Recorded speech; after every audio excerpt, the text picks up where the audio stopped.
24th of April, Rabbi Levitt Peleiotes. Oh, we're doing Peleiotes. I just told Lou just told Phil to come in. Oh, okay. All right. Not Peleiotes, Gemora. We'll do Gemora. Okay. So we got a new section over here. There's Hashem. Okay. So Lou should be coming in. Phil should be coming in soon. We are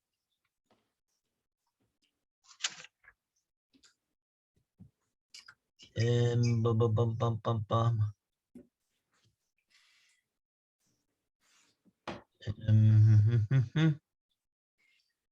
93 near the top of the page. Omer Rav Hanan. Oh, where's that?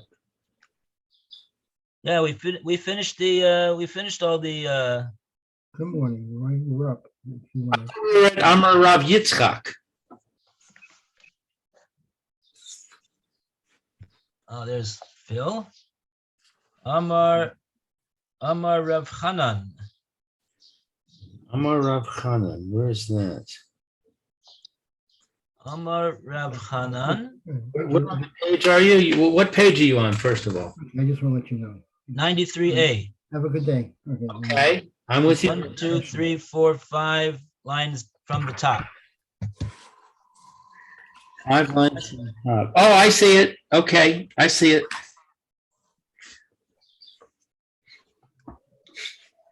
Okay. Hey, Phil.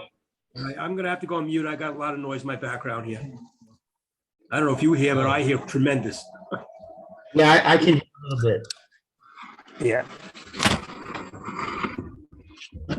Okay. So we are on welcome to everybody. The second half of Beitas Manim after Pesach. So we'll be going for an hour starting at 10:30. And is everybody okay with doing Gemora? Yeah, are we going to do another hour at 11:30? I wasn't planning on it. Okay, that's fine. What other people planning on it? I don't know. I thought we said that we were going to back to regular schedule, but that may be my problem. No, I don't know if we discussed this. If people have time, if people want to, people are gonna have time to do 2 hours, I could try to find the time to do 2 hours. If there's if there's interest for it. So okay. So in the meantime, today we'll start with Bava Kama 10:30. Okay. Okay. So Excuse me, Roy has therapy today, so he won't be available. oh, okay. Okay. So. So we're up to Omar Rav Hanan.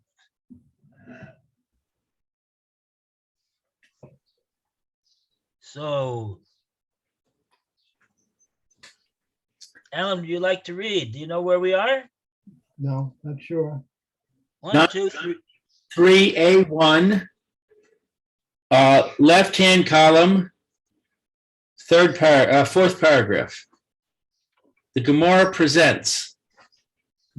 What page is it? 93A1. All right. Top left. Left-hand column, fourth paragraph.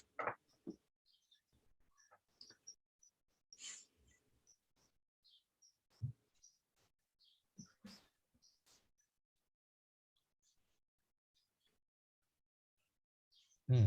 93.1 is only a little bit, and then there's Oh, there's three. Okay. Gemora qualifies this rule. Is that it?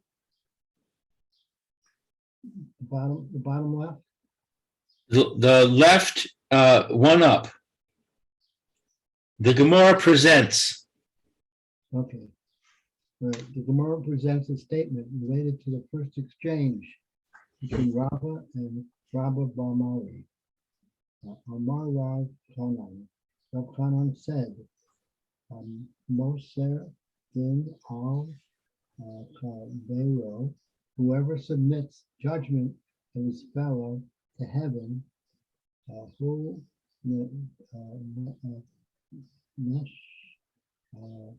to Chilua, he is punished for his own sins first. Shloman, Tomer, Surei El, Rom,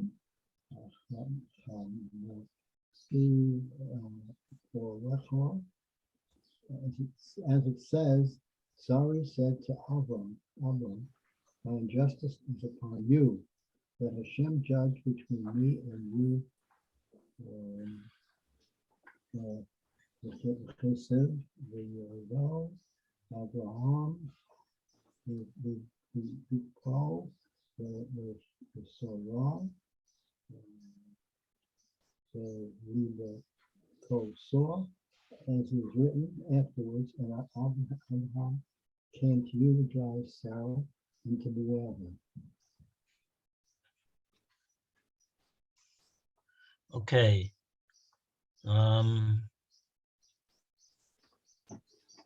Do we have any Rashi over here to help us out with this statement of Rav Chanan?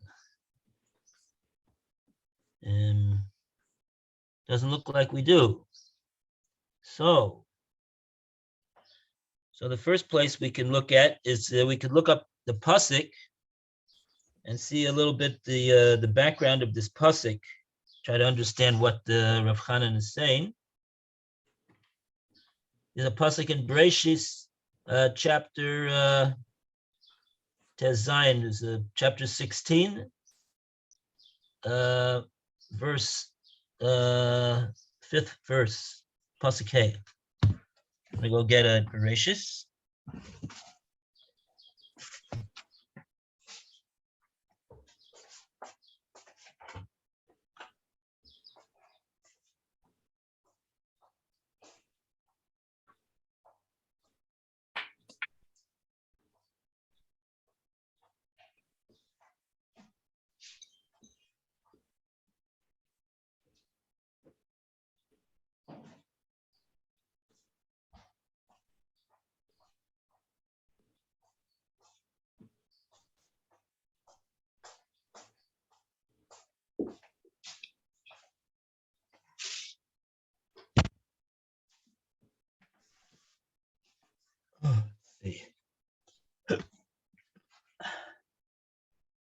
Tes Zion Hey.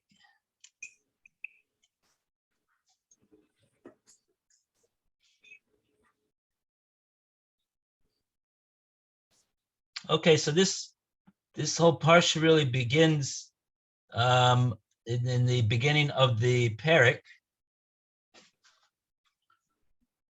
that Sari Eshes Avram lo yolda lo. She didn't have any children. V'lo ashivcha mitzris ushma Hagar. She had Hagar. So she said to Avram, Bonel shivchasi ulai bonem imeno v'yishma Avram l'kol Sarai. She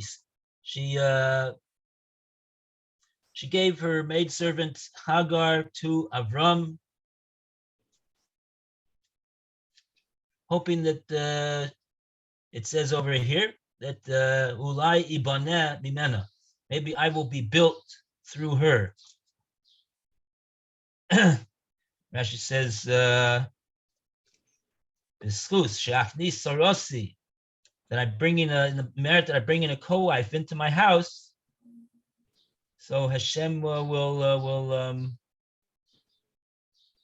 will give me a child. I think the implication is. So that's what she was looking to do. And what happened? And it says in Pasuk Daled, V'yavo el Hagar v'tahar, v'tera ki harasa v'tekal givirta be'neha. Hagar immediately conceived, and then Sarai became very light in her eyes.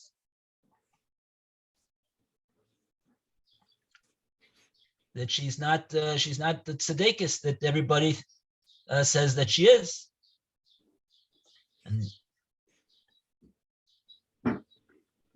And so here's our pasuk that Rav Chanan is quoting here. Pasuk Hey, Tomer Sarai al Avram.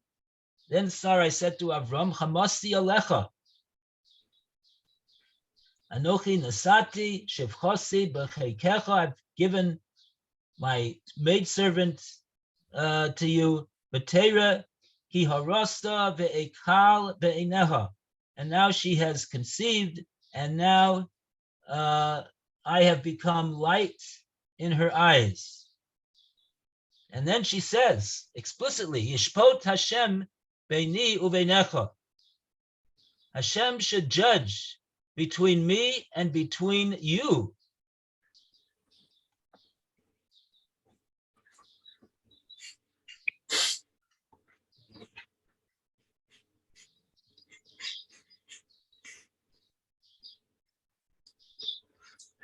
Okay.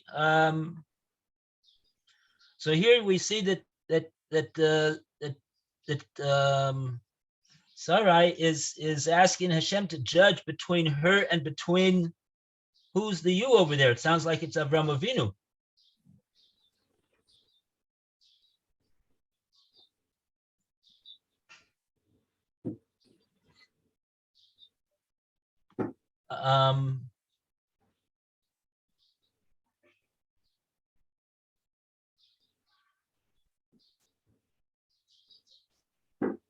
Okay, but without getting into, so it's a bit of a difficulty over here because the Rav Chanan seems to be saying that Hadmoser din al chavero, the one who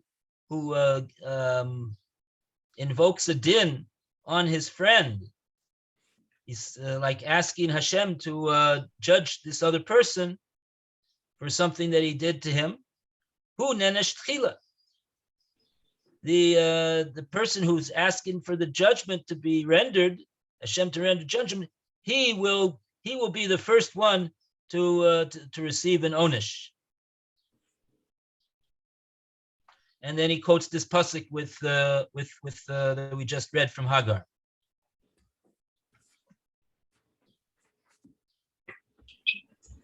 Footnote number 7 says Sarah had 2 complaints against Abraham.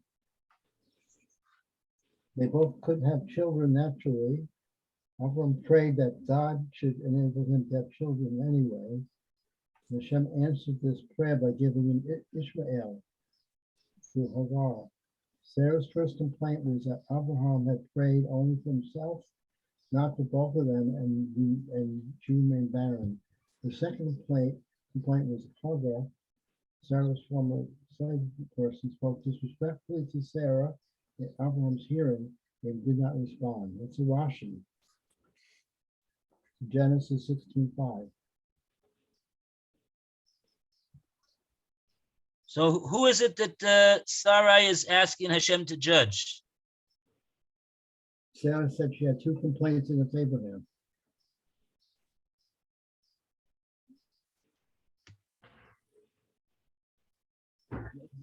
Abraham prayed that God should enable him to have children, and Hashem answered by giving him Ishmael through Hagar.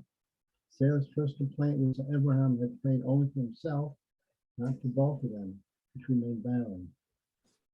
Okay, so that's complaint number 1 against Avram, her husband. Yeah. Okay. And the second complaint was Actually, on 16:5, it says, upon you I place the punishment. And the commentary says, with the phrase, Chamasi alecha, Sarah prayed that Abraham be punished. And this is based on Bava Kama 93a.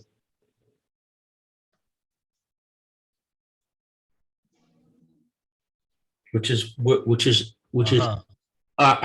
our place. Yeah.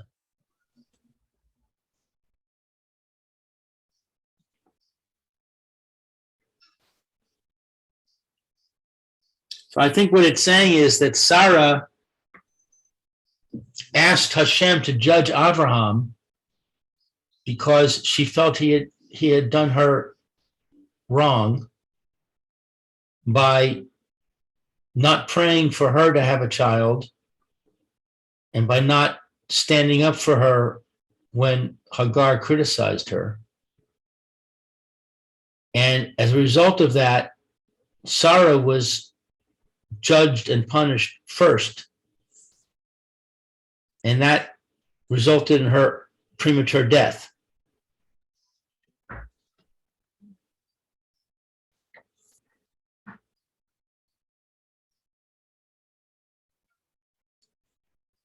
Okay, so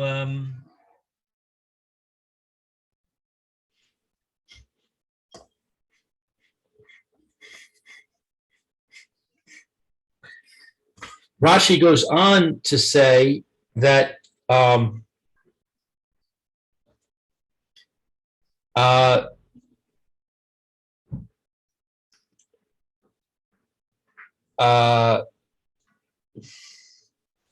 she being Sarah infused the pregnancy of Hagar with the evil eye, and she miscarried her fetus. So maybe that's the sin that that Sarah did, which caused her to be judged and punished. well, actually, it doesn't seem to be at all what the Rav Hanan is saying.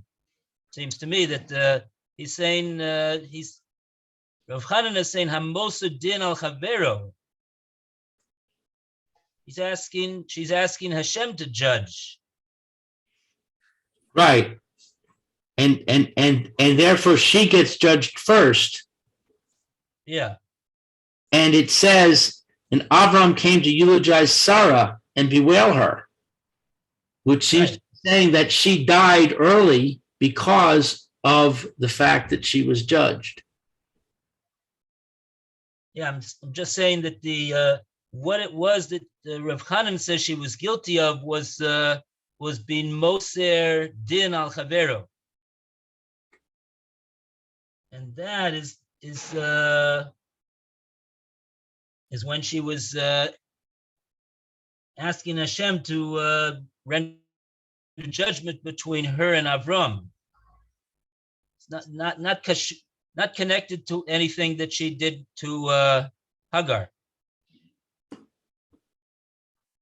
Well, okay, I'm basing it on the English commentary, which says Rav Hanan said, whoever submits judgment to his fellow, whoever submits judgment of his fellow to heaven, he is punished for his own sins first. So I'm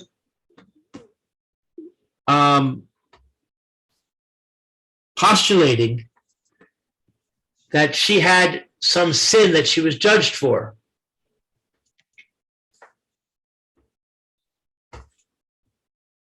Oh, the sin that she was judged for was because she said Hamasi Alecha. That's the this is the Gemora says Shenemar V'tomer Sarai el Avram Hamasi Alecha. She said to Avram, that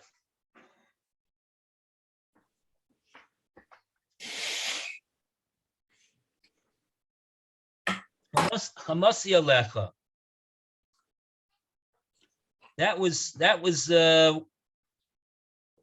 was what Rav Hanan is referring to when he says Hamoser din al Chavero. So you want to say that her premature death was because she asked for Hashem to judge Abraham? Right. That's what footnote number 9 says. We see that Abraham outlived Sarah. Sarah was originally destined to die the same year as Abraham. That she died 38 years earlier is because she submitted her case against Abraham to heaven. So it appears that it's better to go to the earth judgment than appeal to heaven. Rashi explains in the Chumash what Sarah meant when she said to Avram, Hamasi Alecha.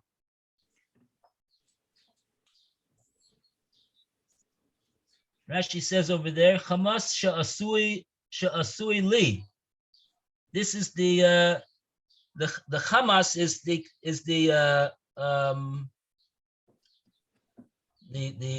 violence, the almost the thievery.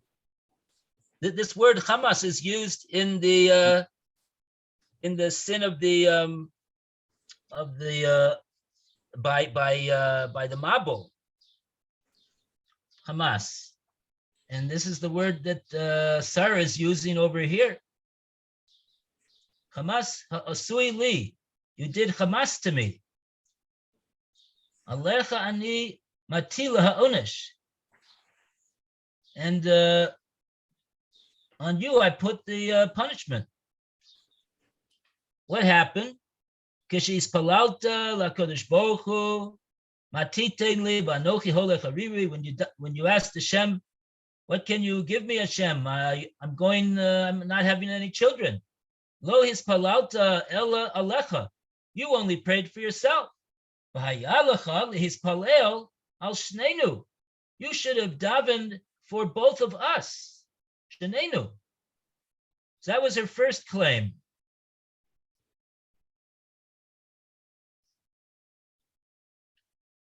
If you would have done that, then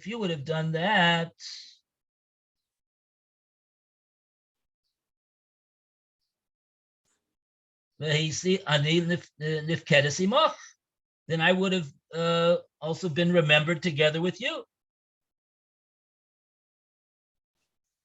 And she has another taina against Avram Avinu. Divorecha ata chomes.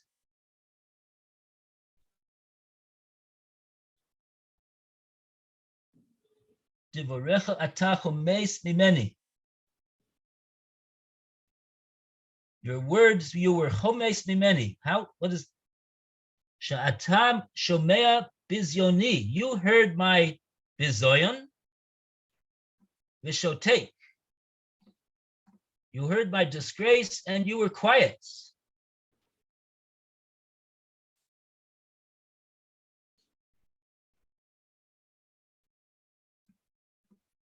So that's how Rashi understands what Hamasi Alecha is referring to. So she has tainas on Avram Avinu.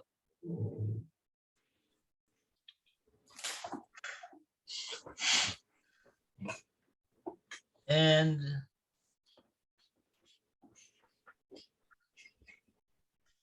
Rav Hanan is saying that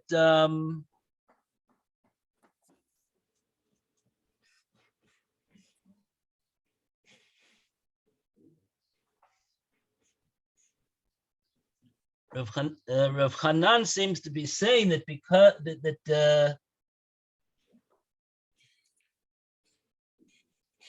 she's placing that she's saying her situation Avram is to blame for. Alech ani matila ha'onish. Upon you I put the onish.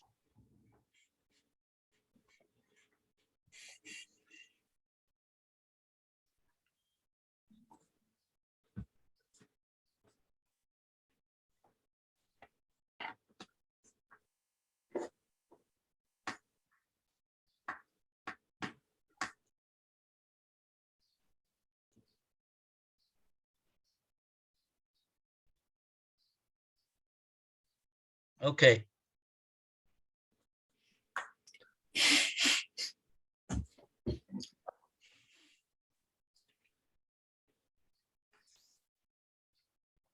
Yeah, and then it says afterwards, Uksiv, Bayovo Avram Lispod Sarah Ulav Kosa. So she was Nenesh Tchila.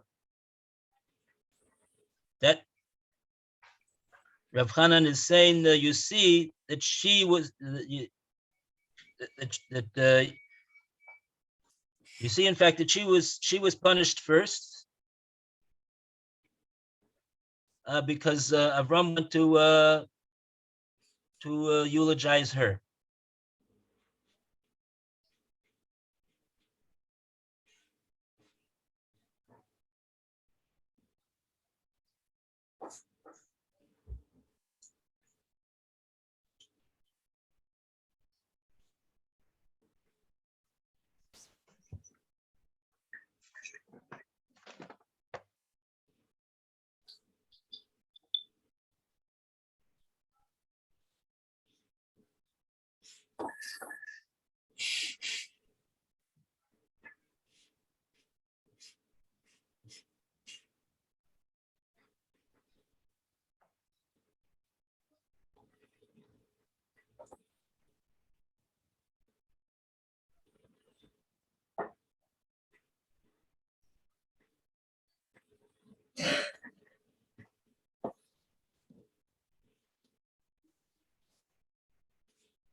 Okay.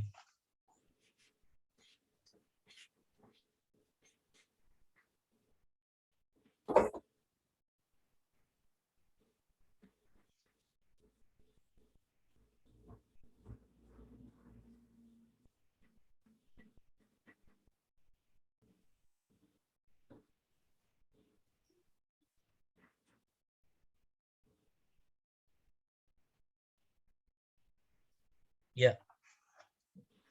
Okay. Lou, you want to continue the reading over here? Bahani Mili. Okay. V'hani mili de isle dina bi'ara. I just get my glasses. These words, they are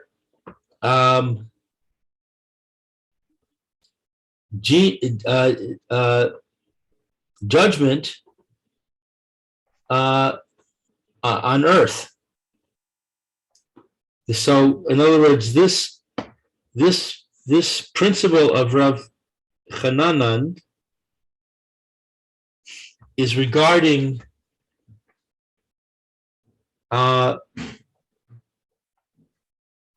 I see, where one can attain justice on earth. In other words, if you could have gone to a Beis Din, but instead you called upon Hashem, that's what we're talking about. But if you couldn't go to Beis Din, then this principle would not apply.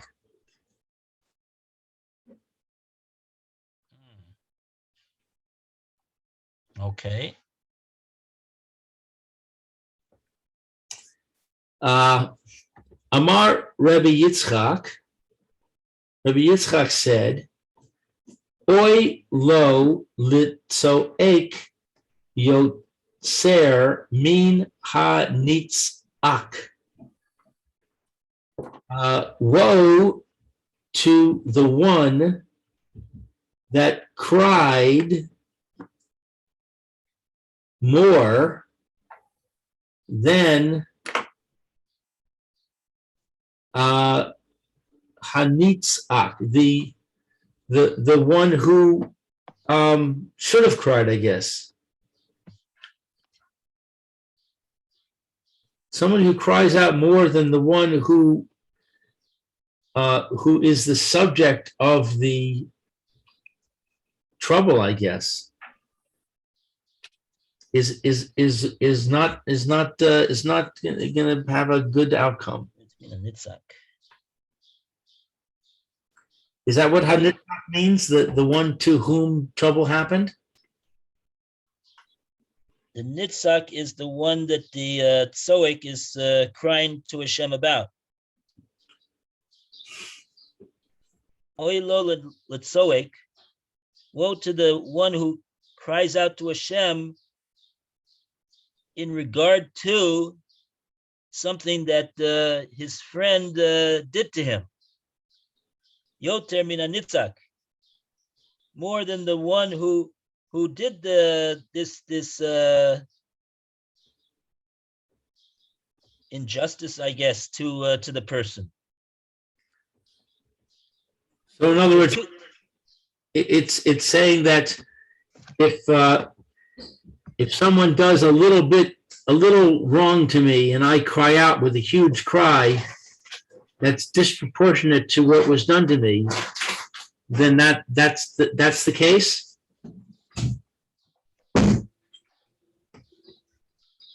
The yoter just means that more so than the yoter is going on. Woe, the woe to him, woe to that person that cries out to Hashem for the damage that was caused by the nitzak. Woe to that person that cries out to Hashem, more so than the one who actually that he's crying about. Why? But what why is the one that he's crying about crying? He's crying about something that that this other person did to him. Okay, so person A slaps person B on the face.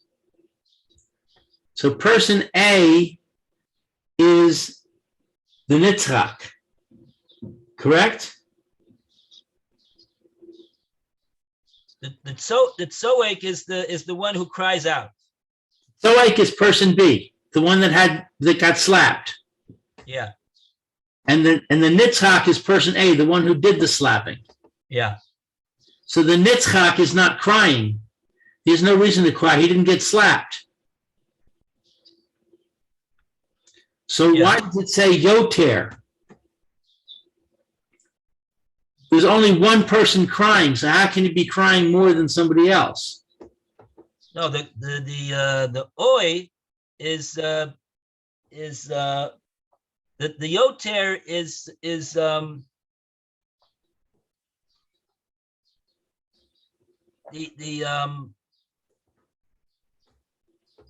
right. The Rabbi Yitzchak is saying oi lo, woe to him, woe to that person. Woe to the person that's crying out more than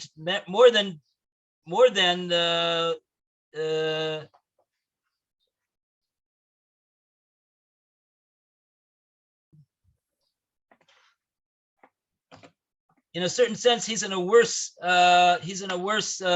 position than the person who actually did who actually he's complaining about.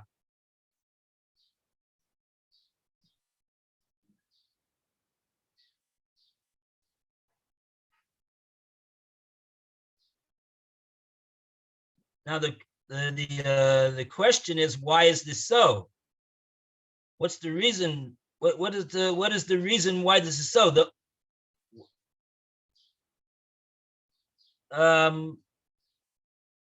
And when we say woe to him, we mean to say in terms of how does Shemayim look at him? I would say, how does Shemayim look at him? Shemayim looks at the one who's crying out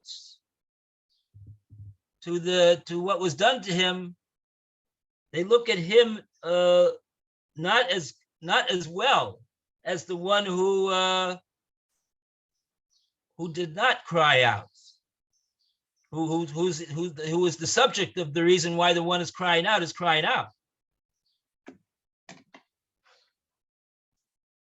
So A slaps B, B cries out, and we say, woe unto B because he cried out. Well, I would assume that what we mean over here that he's crying out is similar to what Rav Hanan said. He's crying out to Hashem to punish this one who slapped him.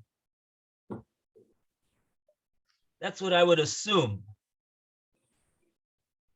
Because that would explain why it is that he's looked at worse in Shemayim than the one who did the slapping. So in other words, A was guilty of slapping, and therefore he's in trouble. B is guilty of crying out, so therefore he's in trouble. And the yoter means that B is in more trouble than A. Yeah.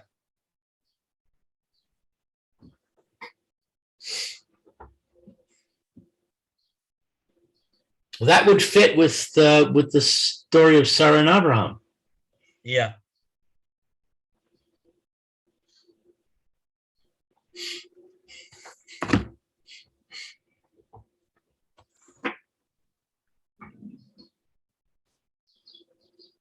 Right.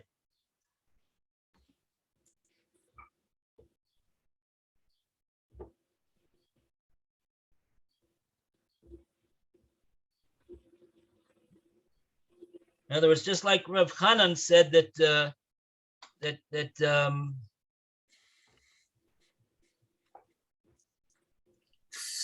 who nenash tchila,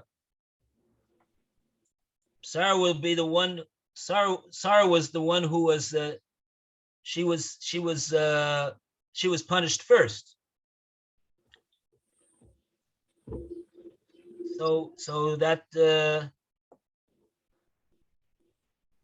we see that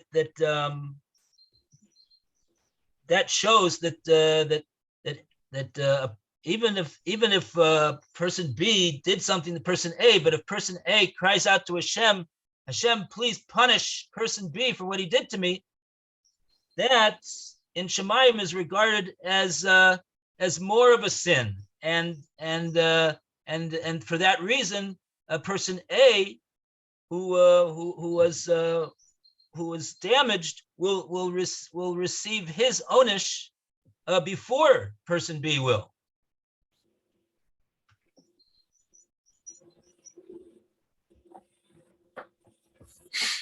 Okay. Wow, now I lost my picture. You can still see me, huh? Yes, I can see and hear you fine. Okay. Okay, so let's we still have no Rashis over here. Rashi didn't see fit to comment on any of the Gemora that we've learned so far. Let's see, he's probably waiting to comment on the upcoming Gemoras here. So we have the next Gemora over here, Tanya Nami Hochi. And maybe Phil, would you like to read for us?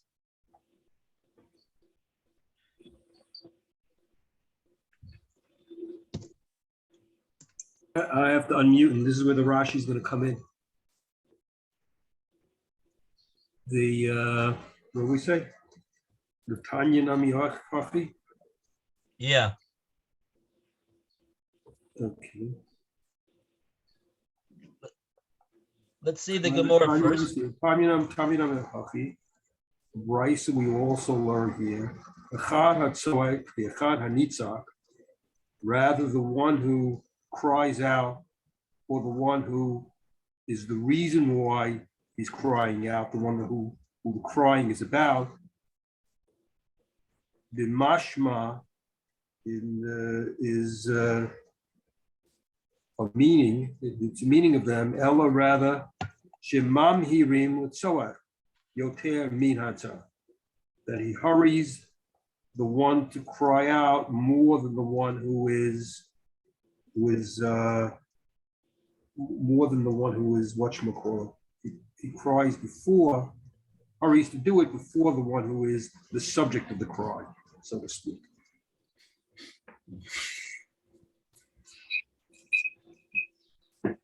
Okay, Echad HaTzoek ve'Echad HaNitzak b'mashma. The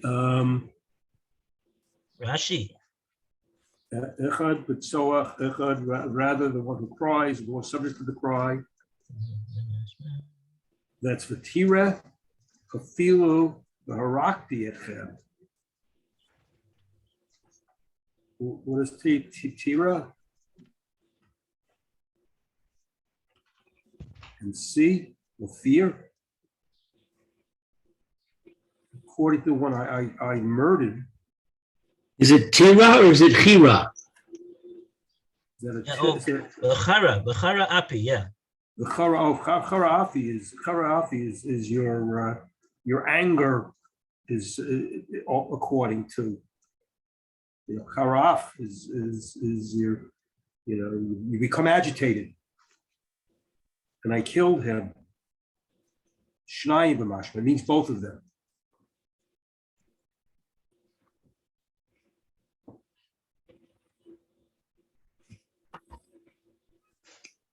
So Rashi is quoting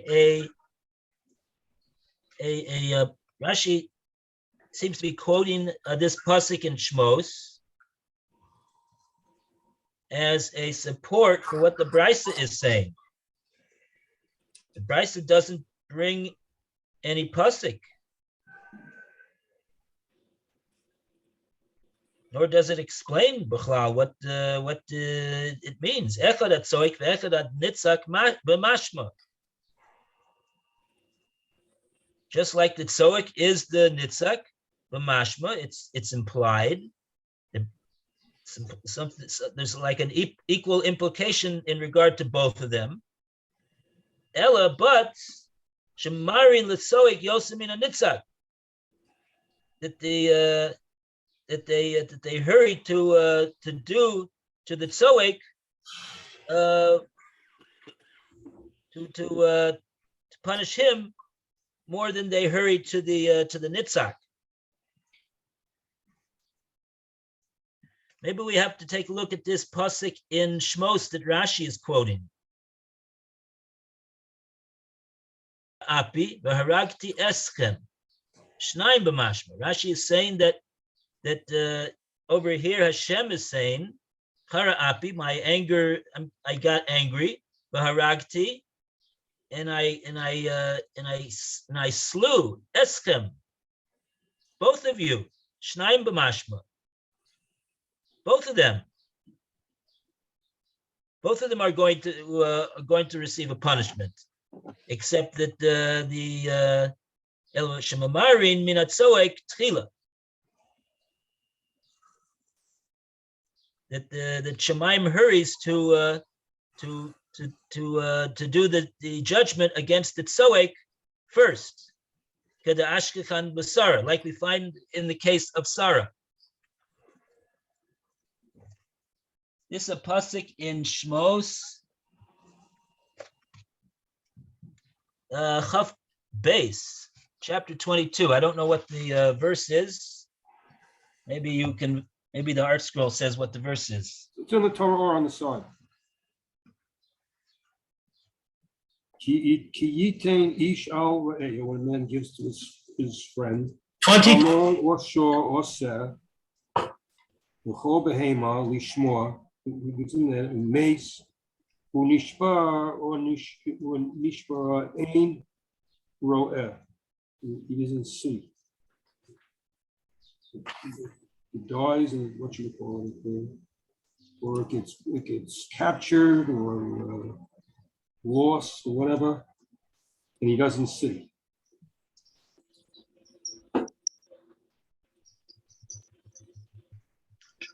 I think these words "v'chara api v'haragti eschem" is in the pasuk.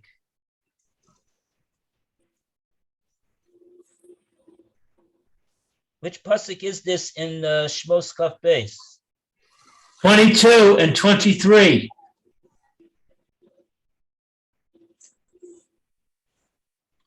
Okay.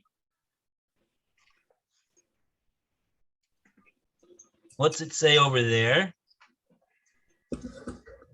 Anybody have a Shmos in front of them or this pasuk in front of them? You will persecute him. If he will cry out to me, I shall surely hear his cry. My anger will burn, and I shall feed you by the sword. And your wives will be widows, and your children orphans.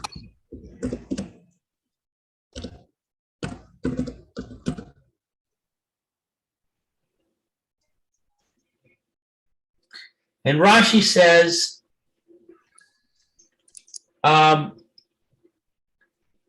your end will be that you will get what is your due. Why? For he will cry out to me, etc.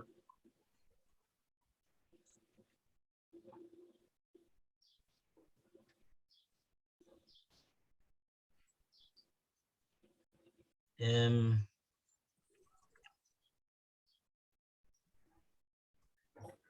know what it sounds to me like, though? It sounds to me like the person that cries out,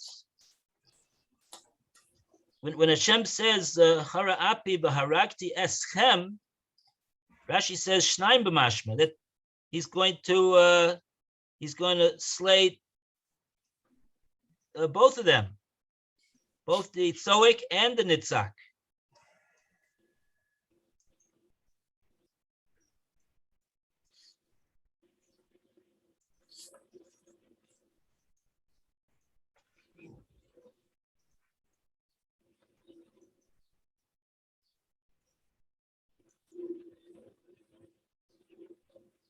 So Hashem in the pasuk says he's going to listen to the cries of the tzoek, and then he says harakti eschem, and he says Hashem says he's going to slay both of them, eschem,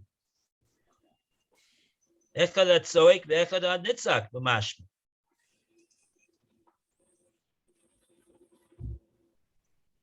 Not only the one who did the injustice, but the one who cried out to Hashem to have the injustice that was done to him, that the person that did that, he's crying out to Hashem that person should be punished. He will be punished for that as well, and not only will he be punished for that as well, he'll even be punished before the one who did the. Who did it to him first? Eshamarin litzok yoter min hanitzak.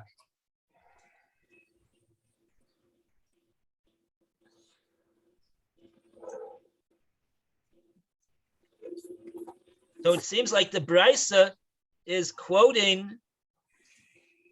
Well, I mean, Rashi is saying that he believes the pasuk over here in Shmos is what the Brisa is referring to, and that pasuk is a support, and the Brisa, which Rashi believes the pasuk the Brisa is referring to that pasuk, even though it doesn't seem to say clearly that it's any pasuk. Gemora doesn't quote any pasuk. Rashi is the one that's quoting the pasuk, but according to the way Rashi is explaining the pasuk in the Brisa, so that will be a come out that this Brisa here is a support for Rav Chanan, that the one who cries out to Hashem to punish the one who who did him an injustice, he will be punished first before the person who did the injustice to him.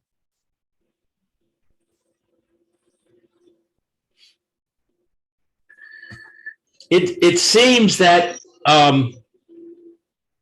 the implication is that the brisa, there's more to the brisa than is written here. The brisa that's quoted says both the one who cries out and the subject of the outcry are implied. The English says in this verse, and then the footnote says 22:22. So it could be that if we actually saw the full brisa, the brisa would actually quote the verse. Okay, let's see. Maybe, is there some other place that we could find this brisa quoted?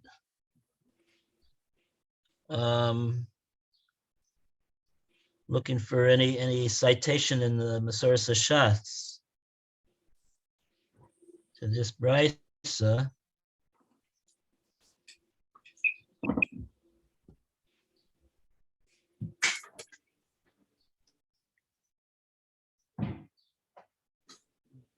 No. Our Gemora doesn't, there's no Masoras Hashatz on this brisa over here. Tanya Nami Hochi. Doesn't tell us where it can, another place where it could be found. Okay, in any case, that's how Rashi understands this brisa. Okay.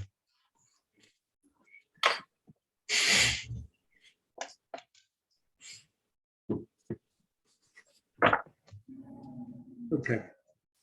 Seder Gemor. Okay.